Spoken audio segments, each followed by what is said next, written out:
Hey, welcome back to my channel. This is Jason, also known as Omnis Prime. Today we're going to be taking a look at Reacher Season 1 and compare it to The Killing Floor. We're going to be looking at Episode 6 today. And before we get started with that, if you're new here and getting into the series here of videos I've been making in regards to Reacher, know that there will be spoilers for both the book and also for the Reacher series. And also, if you're new here, please subscribe to the channel. It really helps me out. I'm trying to hit the goal of getting my first 1,000 subscribers. And we're going to go ahead and get the video started here. I don't like to make these too long, but there won't be any audio playing for the episode itself, but I will be giving commentary as we're going throughout and making some observations of where there's been changes from what was done in the book Killing Floor, which is set, I believe, towards the end of the 80s, where Reacher has been updated and modernized. So they had to make some changes to adapt it for a current audience. Let's go ahead and get this started. And here we go. Now, in the book, Kleiner didn't die here. They're adding a little bit more flavor, as it were, to the story by making a bigger connection with the counterfeiting and with the Hispanic men that had already been shown in the series as thugs, and they need to have a reason to be there. So this is the way that they establish it more so. Also, Finley, again, being on the run is not a real thing in the book. The cursing thing is also just a thing for the show. But I do like that it adds a little bit of a change of character for Finley in that way. Now, in the show, they fired Roscoe. In the book, she's not fired.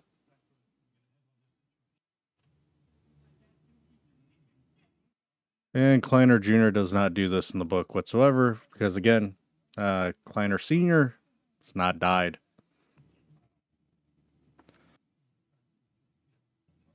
Seems to be a theme that's done, in my opinion, to death about any of the southern states is they hate Northerners and they hate all people of color. This is done pretty interestingly enough here because here we got Reacher trying to find a way to go ahead and get a different vehicle to drive around. So he's not standing out as much driving around in a Bentley. Now, in a future book, this is a kind of a gag that Reacher does do. It's actually, I think, in the 5th book in the series. This discussion doesn't really happen in the book either. Although they do have ties to the Teals and goes in a lot more detail in the book as to what happens between Mr. Mosley's family in dealing with the Teals. It gives them pause and makes them certain to not rock the boat.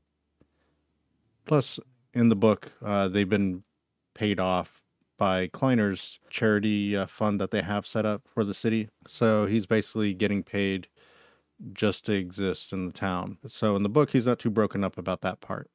This is Picard, and Roscoe is going to be taking over.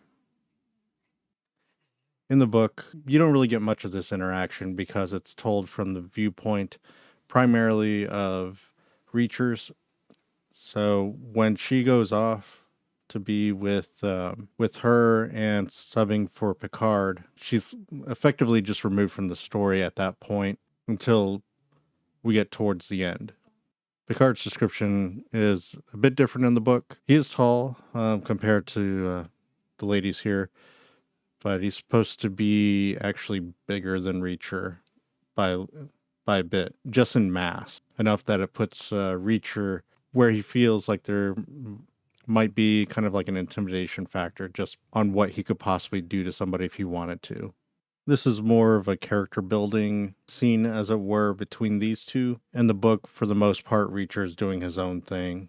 Roscoe is off doing her thing. And then we have Finley, who's actually stuck at the police department. And Neely does not exist in the book.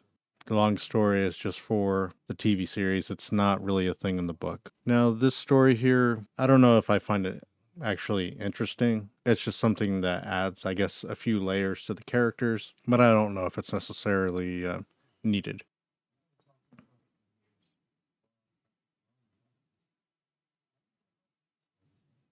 That's military life. If you have family that's been in the military or been a part of a family that's in the military and have had to go from station to station, you know exactly what it's like. 2 years here, 4 years there, 1 year there. Spend a lot of time meeting new people and saying goodbye to a lot of people.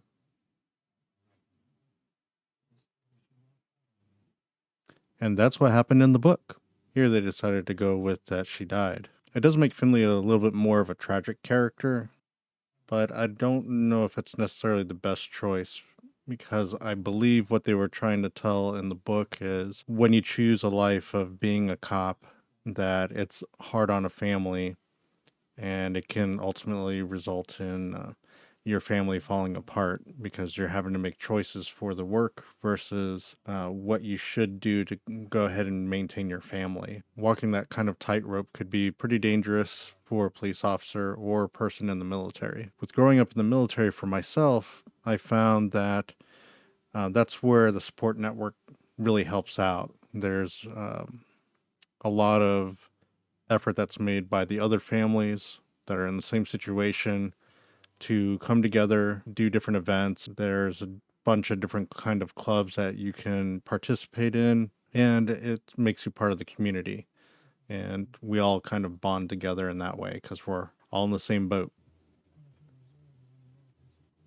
This is a thread of the story that doesn't really exist in the book. This is an alteration to that. But given that they decided to kill Kleiner Sr. off, it makes sense that they would have to make changes like this. Now, Charlie and her kids here with Roscoe, again, this isn't something that they do in the book, but I think it's necessary for the TV show to go ahead and do that and show what's going on here. Charlie's role in the book is actually pretty small. In the book, yeah, Harry Potter doesn't exist yet, so that didn't happen either. Roscoe speaks briefly about her family with Reacher. She talks about how long her family's been in the town, things of that nature. Things are about to get more interesting here. These discussions about musical tastes are not in the book whatsoever. Again, it doesn't happen because these two aren't together for the most part. But I do love Finley's choice of music. And Reacher in the book and other books. He does have tastes that favor some of this music too. And Kansas is awesome. So the thing is, since we don't get to see what happens with Charlie and Roscoe in the book, we get treated to some creative liberties here because they can pretty much make whatever they want to have happen as long as it gets to the same end result. And that's not necessarily a bad thing. So we have these two gentlemen. You know, you got to sit there and wonder, how did they know where the safe house was? Picard, when he was there, didn't have this issue. As soon as he's gone and Roscoe's there, they just happen to know what to look out for. I suppose it would have been boring if they would have just sat in the cabin. Now, one thing that isn't done here in the show is there's a countdown that they're working off of in the book, which puts a lot of tension and pressure to go ahead and get this done as soon as possible because they're supposed to be counting down until they get to the upcoming Sunday because there's a deal that's supposed to go down, and if it doesn't happen, it ruins their operation. And that deadline, that's what they're working towards. Whereas here, it's not a thing whatsoever.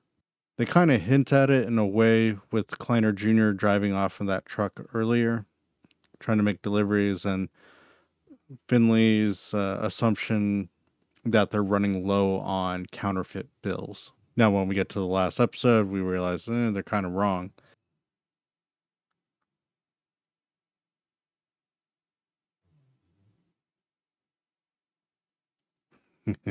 I don't mind the buddy cop stuff that they're doing here, though. Now, this is another thing that is from a different book, in a way. I don't want to spoil that book because it's the next book, and I don't know what they're going to do with season 2 here because of the way that this one ends. And as much building up of these characters that we have here, I don't know if they're going to want to do something different and have Reacher, stay in town. Now we got this character who's kind of a psycho, does not exist in the book. It's like they splintered off Kleiner Jr.'s personality and put it into a different entity, and now we got the sidekick that's a lunatic.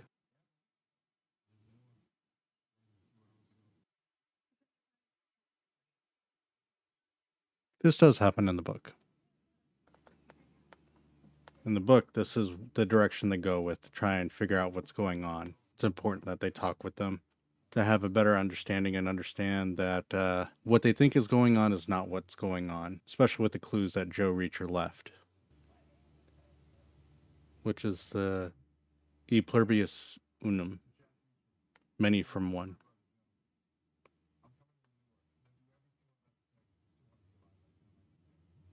Now we got the ladies still on the run. Poor Charlie. The kids in the book, they don't really have much to do. They're kind of mentioned and then forgotten. I mean, they exist, but they don't do much of anything.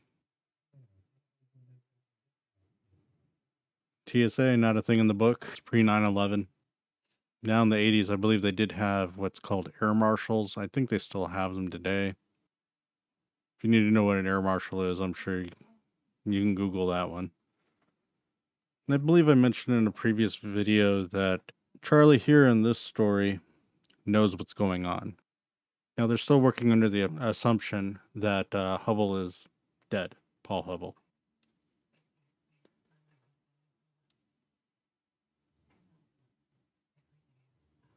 Charlie in the book does not know. She's hysterical and doesn't do well. This Charlie is a lot more put back or put together than the one in the book.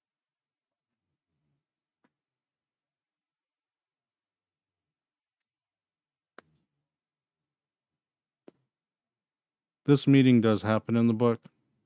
However, it's Hubble that tells the story about how he gets in there. This part, however, is not in the book. Now, this is a bit different from what Hubble's job was in the book. In the book, Hubble's job was to find money that was to be used at banks, cash. So he would be in charge of locating ones, fives, tens, 20s, 100s, 50s, get them into the banks so that anybody that needed to do a withdrawal would be able to go ahead and do so at the bank. And the bank that he worked at had shut down that service and decided to do a different type of banking altogether, which eliminated his position. So Kleiner needed somebody that's able to locate money in that way as well. What they're describing here is a lot more vague, and I believe they did this because they didn't want to explain what Hubble's job was and what he did. What he's describing here is not exactly what they were doing in the book.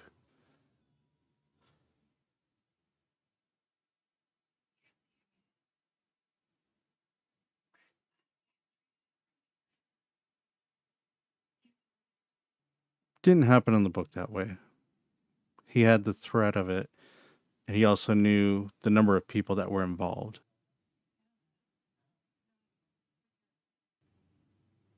It's kind of a head scratcher what's going on in a way with the story with Picard.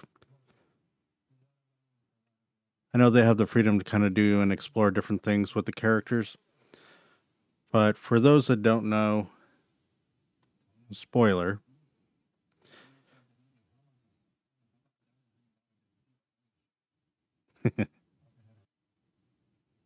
knowledge is power. In any case, the story with Picard that's going on right now is a bit odd because Picard, again, spoiler, is one of the bad guys. His partner, also bad dude. It kind of it's given away here in a few scenes that Picard's a bad guy. In the book, it's done differently.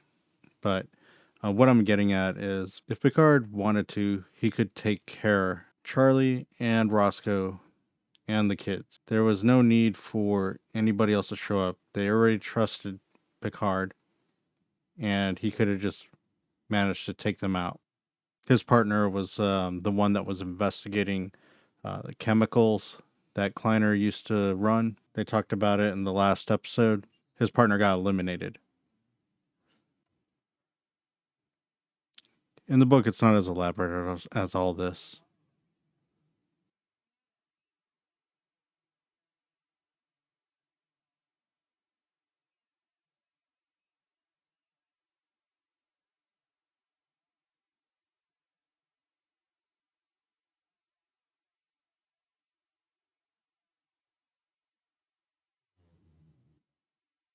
So parts of what was described, as I'd mentioned, is being done here.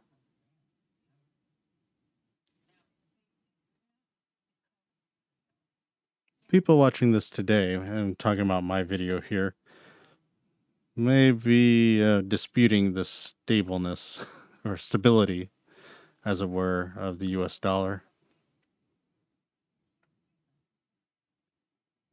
But that's a discussion for a different channel, different people.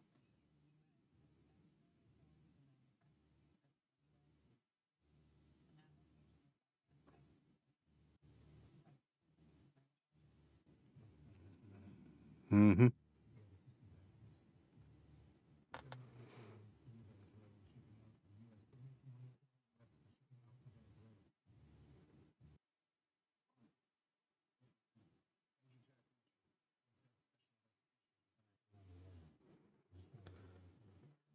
This type of thing was actually done in a different book.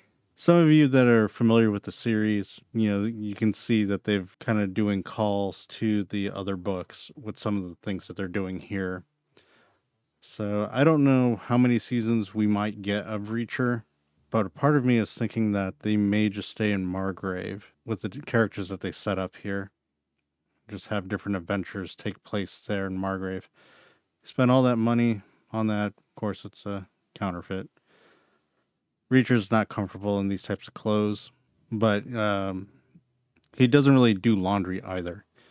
He's more about when he travels to a place and his clothes gets dirty, he'll go in and just buy some clothes. He doesn't know if they're necessarily in style or whatever. He knows to go ahead and get clothes that kind of fit. And then when those get dirty and he needs to replace, he just goes buys another set and throws those away. It's not necessarily practical, but he likes to travel light. If I recall in the book, this interaction does not happen with this guy. But they really want to kind of drive together that these guys from Venezuela are coming after Reacher and following him everywhere. For a TV show, it keeps tensions up. And so the tension of the countdown until they get to Sunday isn't there, so they have this instead. That's pretty gruesome. But 250 pounds hanging from your neck, that'll do it. There's nothing gentle about that. And there we have it. All right, I thank you for tuning in, checking out this episode here of Reacher episode 6. We'll be getting into episode 7, of course, just going in order.